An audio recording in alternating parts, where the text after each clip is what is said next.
Olá e bem-vindos a mais uma Notícia da Semana com as últimas informações da Áustria e da Alemanha. Os principais temas de hoje são, sem dúvida, as muitas eleições e votações que a gente teve por aqui esse domingo, então vamos falar bastante sobre esses temas. Não esquece de dar seu like, curtir e compartilhar com quem pode se interessar aí pelas informações. Esse vídeo é publicado todos os domingos às 19 horas do horário de Berlim, ele também vira um podcast e um texto você pode encontrar no site amandanaaustria.com. A União Europeia está comprando uma briga feia com a Apple, quer dizer, mais uma briga feia com a Apple. Dessa vez, o bloco entrou com uma proposta para forçar fabricantes de smartphones e de outros gadgets também a usar uma solução universal para carregar os aparelhos. No caso, o bloco quer obrigar os smartphones a terem uma saída ou uma entrada USB-C. A Apple, que usa uma entrada própria chamada Lightning para os seus iPhones, já disse que essa obrigatoriedade iria afetar inovação no setor. Mesmo se a regra for efetivamente aprovada, vai demorar para se tornar obrigatória, por conta aí dos prazos da legislação aqui na União Europeia, que dá por volta de 2 anos para os Estados-membros adotarem as regras supranacionais localmente. Além disso, depois desses 2 anos, os fabricantes teriam ainda mais 2 anos para mudar efetivamente os seus aparelhos. Na Áustria, o domingo foi dia de eleições regionais. Em Graz, a cidade vai eleger um novo conselho municipal. Na Alta Áustria, as eleições locais devem contar com mais de 1 milhão de eleitores, especialmente porque cidadãos europeus também podem votar localmente. Os primeiros cálculos de resultados estão saindo agora enquanto eu fechava esse texto, então fique atento no Instagram que eu vou colocar as informações mais atualizadas, tá? Mas também as conversas para coalizões ainda determinantes devem rolar nos próximos dias. Na Alta Áustria, os cálculos e previsões já deram vitória para o partido ÖVP, que governa o estado em coalizão com a direita FPÖ.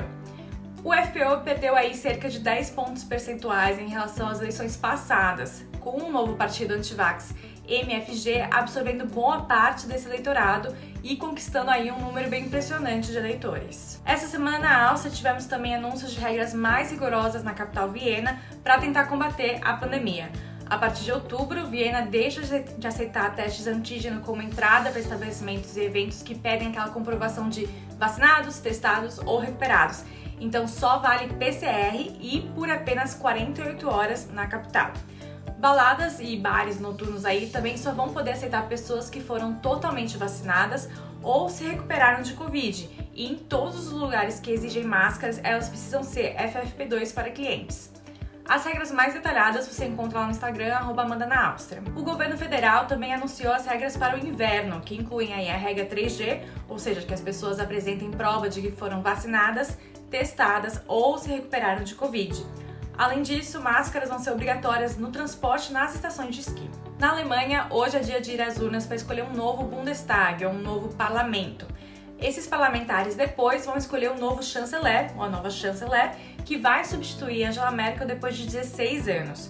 No Instagram tem todo um guia com vários posts sobre como funcionam as eleições na Alemanha.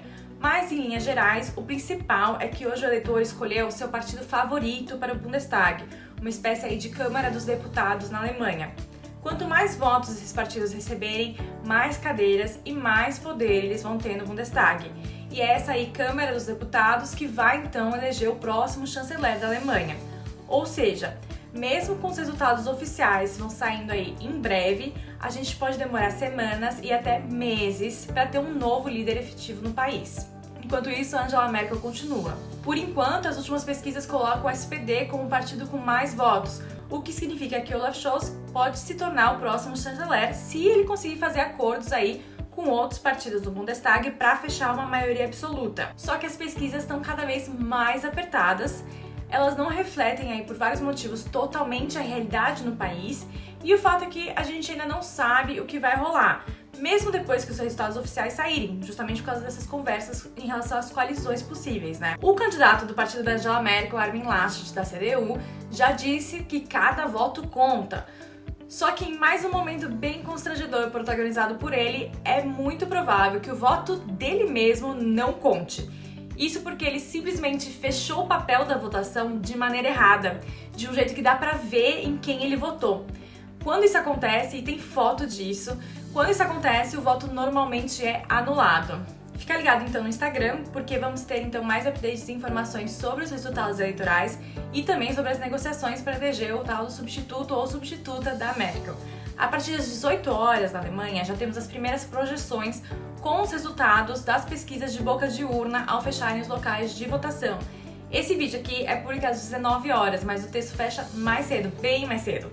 Então, pra quem tá assistindo agora, eu já devo ter colocado alguns stories sobre essas projeções, tá? Pela vizinhança, eu falei que a gente teve muita votação hoje e a Suíça também aprovou o casamento gay em um referendo popular no país.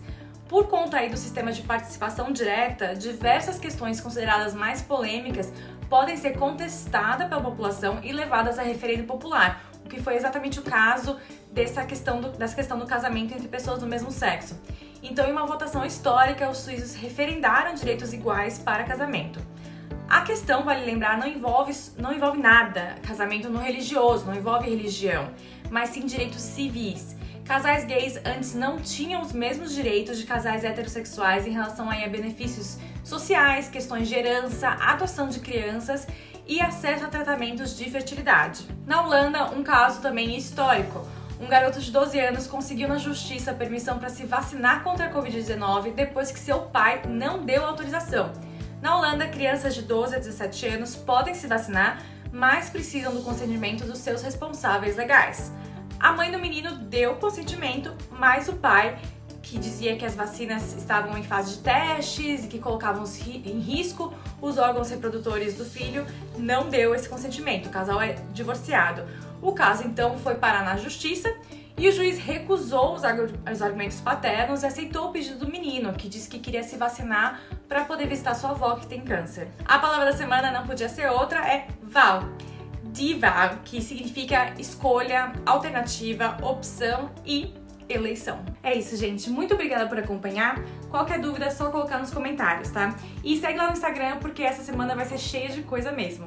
Uma boa semana pra gente. Tchau!